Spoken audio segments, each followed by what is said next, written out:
여러분 안녕하세요. 너진입니다.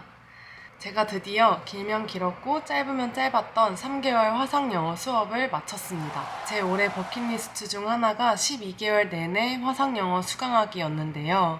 결론만 말씀드리자면 올해 1월부터 3월까지 총 3개월의 화상영어 수업을 수강을 했고 현재는 수강을 멈춘 상태입니다. 오늘은 화상영어 수업을 하면서 느꼈던 장단점과 그리고 왜 화상영어 수업을 중단하게 되었는지 이유를 알려드리도록 할게요. 우선 저는 화상영어와 전화영어 둘 다 경험해본 사람으로서 두 가지만을 비교한다면 무조건 화상영어를 추천드립니다. 전화영어 같은 경우에는 물론 제가 수강한 수업만 그랬던 걸 수도 있지만 교재를 따라 읽는 단순 수업이 많았기 때문인데요. 그에 비해 화상영어는 진행하는 튜터에 따라 프리토킹 비율을 조절할 수 있어서 전화영어에 비해 제가 직접 문장을 창작하고 발언할 수 있는 기회가 많은 편이었습니다. 그렇기 때문에 제 실력을 객관적으로 바라보고 평가할 수도 있었어요. 그럼 여기에 이어서 제가 생각하는 화상영어의 장점 5가지를 알려드릴게요. 일단 첫 번째는 원하는 수업의 주제를 선택할 수 있다 입니다. 제가 선택한 화상영어의 브랜드의 경우 다양한 수업의 주제를 제공하고 있었어요. 예를 들면 저널, 비즈니스, 일상회화, 오픽, 스피치, 여행 준비 등 다양한 상황에 맞는 주제를 선택할 수 있었는데요. 저는 처음엔 직장인들이 많이 수강한다고 하는 저널 영역을 선택해서 들었는데요. 주제가 너무 심오하고 낯설어서 빠른 포기를 하고 2-3개월 차에는 오픽 주제를 선택해서 수강을 했습니다. 수강 도중에도 주제를 변경할 수 있기 때문에 중간중간 자신에게 맞는 과정으로 변경하거나 탐색할 수 있다는 점도 장점입니다. 두 번째, 매주 정해진 요일, 시간, 횟수만큼 영어 공부할 수 있다. 인데요. 의지박약인 제게 고정 수업이 주는 압박감은 정말 큰 도움이 되었습니다. 화상영어는 정해진 시간에 제가 줌 수업에 참여하지 않으면 전화가 오기 때문에 참여하지 않았을 때의 심리적 압박감이 엄청나거든요. 일이 있어서 참여하지 못할 때는 보통 미리 수업 시간이나 날짜를 조정하기 때문에 이렇게 전화가 오는 날은 제가 당일 무단결석을 했다는 건데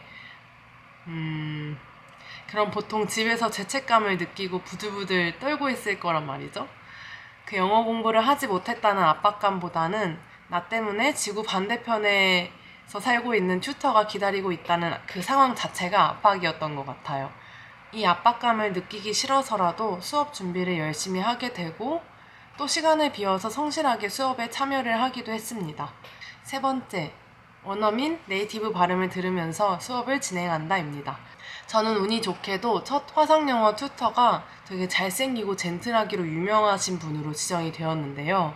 진짜 매 수업 시간마다 토익 리스닝 테스트를 진행하는 것처럼 발음이 정말 또렷하고 남달랐습니다. 일상생활에서는 아무래도 이런 네이티브 발음을 들을 기회가 별로 없다 보니 화상영어에서 듣는 이런 외국인들의 찐 외국어가 도움이 많이 됐던 것 같아요. 아무래도 발음이나 말하는 속도에서 차이가 있을 수밖에 없으니까요. 그리고 네 번째, 원하는 국적의 튜터를 선택해 외국인 울렁증을 해소할 수 있다 입니다. 튜터마다 차이가 있긴 하지만 수업이 시작되고 끝나는 시점은 보통 안부 인사와 질문으로 구성이 되기 때문에 프리토킹으로 진행을 하게 되는데요. 영어를 모국어로 사용하는 서양인들이 제게 영어로 말을 하게 되면 평소에는 되게 긴장되고 입이 잘 안 떨어지더라고요. 물론 화면으로 말하는 것과 대면으로 말하는 건 천지 차이겠지만 일단 화면으로나마 외국인과 대화할 수 있다는 점이 큰 장점인 것 같습니다. 저는 아메리칸 선생님을 선택해서 꽤 다양한 서양인 튜터를 만났어요. 새롭고 신기한 경험이기도 했지만 무엇보다 외국인에 대한 긴장감 또는 울렁증이 해소가 된 것 같습니다. 마지막 5번째, 반복 질문에 대한 답변의 완성도가 향상됩니다. 저는 영어가 암기의 영역이라고 생각하는 사람 중 한 명인데요.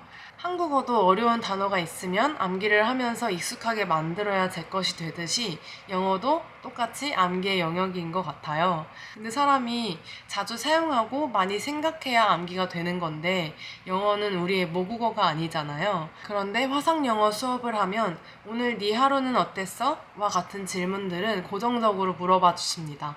자기소개와 같은 경우에도 튜터가 변경될 때마다 고정적으로 물어봐 주시는 편이고요. 그렇기 때문에 만약 제가 처음에는 파파고의 힘을 빌려 답변을 준비했을지언정 10번, 20번 물어봐 주시니 어느새 응용 문장까지 덧붙여가며 말하고 있는 제 자신을 발견할 수 있었습니다. 익숙해진 문장들은 긴장감이 없다 보니 확실히 억양도 자연스럽고 부드럽게 말할 수 있게 된 것 같아요. 하지만 장점이 있으면 단점도 있겠죠? 제가 장점 5가지를 알려드렸으니까 단점도 5가지를 알려드릴게요. 첫 번째, 시간과 장소를 초월하는 것이 과연 맞을까? 입니다. 학원의 경우 정해진 시간에 저를 맞춰야 하지만 화상영어는 제가 원하는 시간을 직접 선택해서 수강한다는 점을 고려하면 시간을 초월하는 것은 맞습니다. 그런데 그 정해진 시간을 무조건 비워야 한다는 단점이 있어요. 더군다나 직장인들이라면 아침 일찍이나 밤 늦은 시간에 수업 시간을 설정해야 하는데요. 저 같은 경우에는 하루 일과가 모두 끝난 밤 10시 20분 정도의 수업 시간을 설정을 했었습니다. 집에 오는 길거리에서는 진행이 어렵기 때문에 일은 저녁으로 하기에도 애매하고 또 그럼 밤 10시 이후로 해야 하는데 그렇다 보니 밤 10시는 너무 졸려도 잘 수가 없었습니다. 그리고 장소. 전화 영어라면 외부에서도 수업 진행이 가능하겠지만 줌 수업으로 진행되는 화상 영어는 조용한 실내여야 수업의 질이나 수업의 효율이 향상됩니다. 그렇기 때문에 아무래도 제일 편안한 장소가 집이겠죠. 그래서 장소를 초월한다는 느낌은 크게 가지지 못했던 것 같아요. 두 번째, 인풋 없는 아웃풋의 무한 굴레라는 점입니다. 화상 영어 수업 교재의 경우 어휘나 문법에 대한 교육을 해주는 것이 아니라 특정한 질문이 있으면 제가 그거에 대한 질문을 미리 준비하고 수업 시간에 그 답변을 직접 말하면 튜터가 살짝 교정해주는 식으로 진행이 됩니다. 그렇기 때문에 별도로 인풋이 될 만한 행위나 교육을 받지 않으면 내 실력은 똑같은데 계속 말만 해야 하는 상황인 거예요. 인풋이 없는 상태에서 아웃풋만 내뱉으려고 하니 레벨이 오르는 경우는 거의 없고 그냥 그날 컨디션에 따라서 컨디션이 좋아서 말이 잘 나오면 레벨이 살짝 올라가고 또 그렇지 않으면 레벨이 살짝 떨어지고 그런 식이었습니다. 화상 영어와 전화 영어 모두 인풋을 만들고 난 후 수업 시간에 그 인풋을 아웃풋으로 활용하시는 것이 정말 중요한 것 같아요. 세 번째, 전자기기가 있어야 한다는 점입니다. 화상 영어 수업은 핸드폰 외에 노트북이나 태블릿 PC를 가지고 계셔야 원활한 수업이 진행 가능합니다. 노트북이나 태블릿 PC가 없다면 핸드폰 하나로 이제 줌 수업을 참여를 해야 하는데 그렇게 되면 교재 내용을 한 번에 파악하기가 힘들 수 있습니다. 네 번째, 튜바튜인데요. 저는 3개월이었지만 꽤 다양한 튜터를 만나봤거든요. 아까 말씀드렸다시피 정해진 요일에 일정이 생기면 수업이나 시간을 조정해야 되는데 이런 보충 수업 때는 저의 정규 선생님이 아닌 그날 시간이 비어져 있는 임시 선생님으로 랜덤 지정됩니다. 그렇다 보니 저도 짧은 시간이었지만 꽤 다양한 튜터를 경험할 수 있었고 또 튜터별로 튜바튜가 상당하다는 것을 경험할 수 있었는데요. 일단 가장 크게 와닿은 점은 튜터별로 학생과 교감하는 정도의 차이가 있다는 점입니다.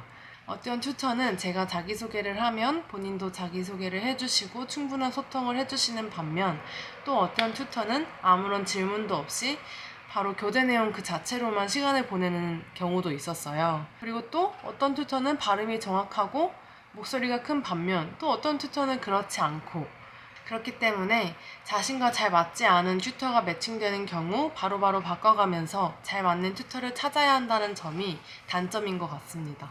마지막 5번째는 자신감 싸움이라는 거예요. 사실 이건 장점이기도 하고 단점인 것 같기도 한데 직접 얼굴을 보고 이야기하는 거라 자신감이 정말 중요합니다. 모르는 사람과 한국어로 얘기하는 것도 쑥스러울 때가 있는데 심지어 모르는 외국인과 모국어도 아닌 영어로 이야기를 해야 하다 보니 얼굴은 웃고 있어도 온몸에서 땀이 나더라고요.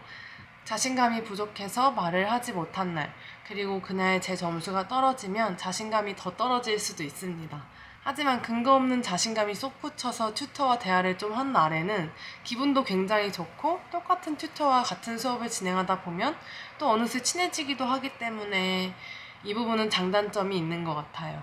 참고로 저는 회사에서 화상 외국어가 지원이 되기 때문에 무료로 수강을 했지만 무료임에도 불구하고 두 번째 단점이었던 인풋이 없는 아웃풋의 무한 굴레라는 점이 가장 크게 와닿아서 3개월 마지막으로 화상 영어를 중단하게 되었습니다. 화상 영어를 하실 때는 유튜브나 혹은 다른 방법을 통해 인풋을 충분히 확보하신 후에 화상 영어 수업에서 그 해당 인풋을 얼마나 내 것으로 만드는지가 중요한 것 같습니다. 저는 인풋 없이 아웃풋만 하다 보니 제 실력 그대로 대화하는 느낌이 들었고, 그렇다 보니 컨디션이 좋지 않다거나 주제가 어려워 말을 잘 하지 못해서 데일리 피드백 점수가 떨어진 날에는 제가 스트레스를 받고 있더라고요. 그래서 지금은 오픽 시험을 준비하면서 어휘 공부를 하고 있는데요. 물론 아무도 강요를 하지 않고 또 데드라인이 없는 준비다 보니까 굉장히 느슨한 공부를 하고 있지만, 만약 오픽 시험에서 제가 원하는 목표 점수를 쉽게 따게 된다면 이것도 영상을 한번 찍어보도록 하겠습니다. 오픽 시험으로 어느 정도 인풋을 조금 만든 상태에서는 화상영어를 다시 재수강할 생각입니다.